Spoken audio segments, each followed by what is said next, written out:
hanging around the ditch. I really like this character. I think this character's got a lot of potential. The one that's the stupid, dull one, you know?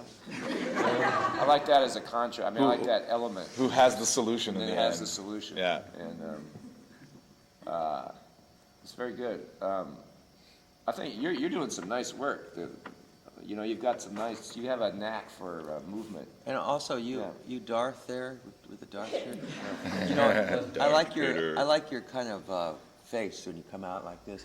I like to see you develop your walk. You know, maybe you have a crawl under the table. Just like you come out like this. Maybe it's like, you know. Up here you were all like, it was really good what you were doing. You kind of a groovy guy, but your body was just you, and that was just sometimes like Keaton. You ever see Buster Keaton? Yeah. Yes, you have. Last year. What a scene. Oh yeah, good answer. Every clown has to have a character with the way they walk, the way they, you know, being human is fine, and that's great, and you still have to find your character and still be human. So like there's different kinds of. It's kind of like a.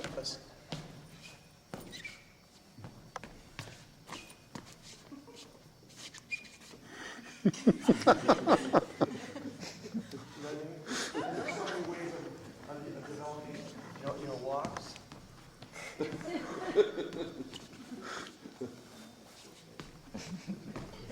You still have to be real with it. That might be something, I don't know if you worked on with them? Yeah, well, yeah. Okay. We try. The We Ministry try. of Silly Walks. Like your character. What's your name? Sarah. Like show me your posture. The thing you did first. Like that. The first time you're out there and you're kind of staring. So, where's the weight? If you were to analyze your body, like scientifically, like if you kind of have this heavy feeling, like where's all the weight centered right now? You think? But you know, actually, it seems like it's right here a little bit. You kind of went like that. But there's weight, right? So wherever the weight is, you're like, if I do something like that, I'm feeling it in my pelvis, stomach, and my head's heavy, and the shoulders are down. So you can go further, and then that might affect my feet because there's weight I have to support. So it's like a still. So maybe I'm standing on my feet like that. Or you can stand like this, but there's got to be something that happens in your legs too, whatever it is, because there's all this weight.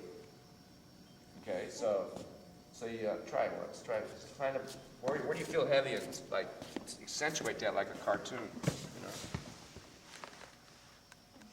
Like make your head heavy too. There There it is.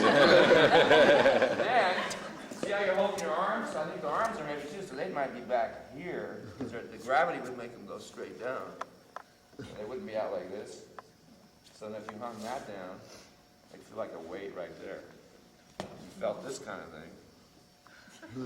Just something on your feet, like to help, like find, or knees or something. Yeah, just that. And just feel that. Feel all the gravity. So you're getting your head down. So there, yeah. So that was when you did that, everybody laughed. Now walk. You have a great comedic way about you, and you're not afraid to discover it. And a lot of times when you're young, you know, you're always afraid to look stupid. But it's a good thing to get rid of that fear because it doesn't. Everyone has the same fear. Nobody wants to have anyone make fun of them. But in clowning and acting and stuff, you have to just go through that. Like one of the exercises I always do, I was telling James this in a master class, is it'd be good for you to do this for your kids. Is when I do this exercise, everyone is always think I'm an idiot, but then I realize they have to do it. But it's a free, it's a free exercise. All it is I'm going back to when I was like 4 weeks old.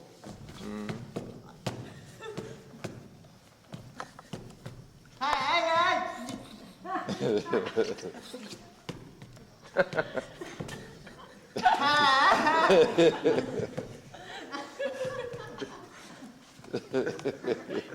great stuff comes from that. It's really kind of, when you're done with that, you're just like, I don't hear this shit.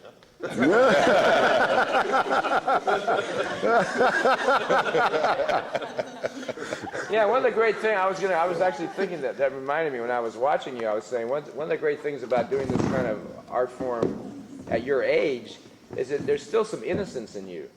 You know, right now, about now, the world's trying to take it out of you. You know, it's starting to happen. About junior high, you know, or a little before it starts to be extracted and you start trying to be like somebody else, or I shouldn't do that because society told me no. But what's great about you guys is because you still have some innocence, it helps you to do this kind of thing now. And what we have to do is keep that. Because if we can be innocent and childlike and keep that essence about us, we'll do stronger work.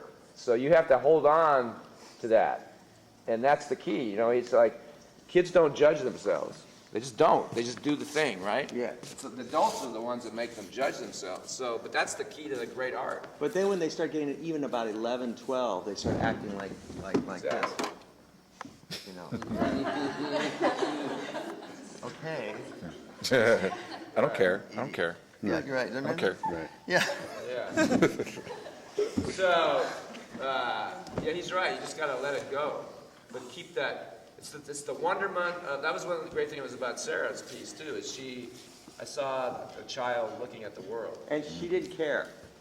Uh-huh. She just didn't care where she went, and that's why the brilliance was there. And it's a hard thing to do. It's an easy thing to do. You just have to not worry about whether people think of you. You know, I was the director of clowns for Ringling Brothers for about almost 2 years, and I was amazed when I got that job how the clowns were so insecure and they couldn't perform in front of the other clowns because they didn't want to look stupid. I had the same job he had. It's a clown in I had the itself. same job he had, like, in the 70s with the clown. My job was to help teach them how to be expressive, you know. So at that time, they were less insecure, though, interestingly enough, because this was like right after counterculture days, right after, you know, the 60s. It was like mid-70s. And the students were from all different walks. There were some kids from Kansas that had worked in a gas station. There was some trained actors from drama conservatories like ACT or NYU. You had a whole gauntlet of people. But it was interesting that you say that, because I think it was a different time. Yeah. It was easier for them. Like the country kids were some of the best performers. You'd think they wouldn't be, but they were just, you know, maybe because they, you know, we're changing gas and meet people or had animals around or whatever, you know, they were just living. So that's important what Robert's saying, you know. That was a wonderful piece. You guys did great, and that wonderful stuff. Do you want to take a little break and just talk about it? Yeah. Yeah, but let's what was I going to say then?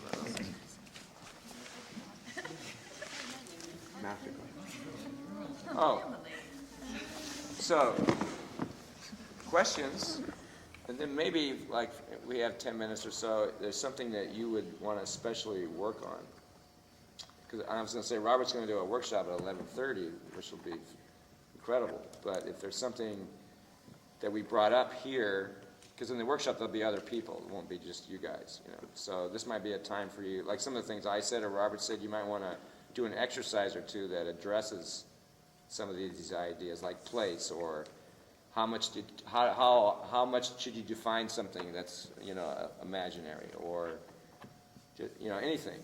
So think about that. But who has a question about anything? How'd it feel to do this in this situation? Speak to us. Maybe we should sit here. Well,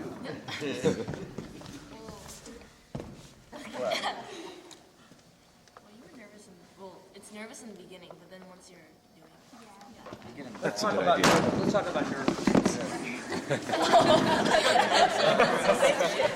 No, don't be nervous. Let me tell you something. This is what it is. Who really wants to be in theater?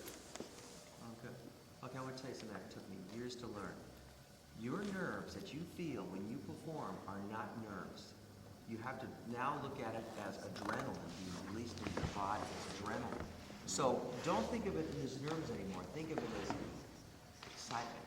So when someone says, "God, are you nervous?" So you have to go, "No, I'm so excited." Because it's the same thing when you think about it. It's like nerves, excitement. But if you look at it like, I'm not nervous, I'm just excited, but my body's doing this stuff to me, man. Because you know, it's so scary. It's so scary. We get so scared before we go on, and we're professionals every time. Woody Allen used to throw up before he went on and when he got off. So you're always going to be nervous, no matter how famous, how big, who you are, what you are. Every show you do, you're going to be scared out of your mind. But it's not really nerves. It's adrenaline being released into the body. We're talking about this last night. I was doing a run-through, and I just saw his show, which was brilliant. And I'm going, now I have to do my show. Very good. Compared to him, he's really good. And so I'm talking myself out of my own work. I'm sitting there going, I don't like anything I do. I saw his show, because, you know, I like everything he did. And he comes and he goes, hey, man. And I go, well, I can still do some stuff. He goes, whoa, that was amazing. What happened? He goes, well, there's some kind of magic thing that happens. It's the trance. The trance. You go into kind of a weird trance. That you know what I mean? When you're working up there, you're kind of like, oh, wow, this feels good. Like I've been married a couple of times, 2 or 3 times, and one of my wives was here, who I'm really close to still, and she's a very big time modern dancer, like in her career. She's like in her 60s now, but she danced with Martha. These names may not mean anything. Martha Graham and Jose Limon, and you know, has toured the world as a dancer. Like she's from New York and grew up in Manhattan. She really knows her stuff. And she knows bodies and movement, and she was after his show last night. She said, "Wow, that stuff, like the stuff like the drop into the floor and come, that is really hard to do for anybody, even a dancer." And this guy's, you know, he's been around a while, and he's still able to do this, you know, through this energy thing we're talking about. You know, he used to do this stuff on concrete, in the streets, you know, amazing stuff, you know. If you come tonight, you'll get to see some of these moves I'm talking about. Sorry to explain, you know, but it's that trance thing, you know, all these nerves and adrenaline, and then you just click on. It's like, you know, and then you just go. And that comes through preparation, actually. You know, the more prepared you are, the more work you put in, the more easily it is for you to transform that adrenaline into productive energy. And you can do it like that. Because he was like on the stage doing his like tech, you know, and he wasn't warmed up really, and he was in street clothes, and he was kind of feeling a little vulnerable maybe, you know, wondering, and he kind of said like, well, I can still do this stuff. I mean, I'm still pretty. So he went bam, boom, boom, and I'm going like, whoa, if I did something like that, I'd, you know, break my knee. I need to warm up, you know, for certain things, but especially something like that, which I don't do. But I'm just saying it's the preparation and the ability to transform. From the planet Zendar.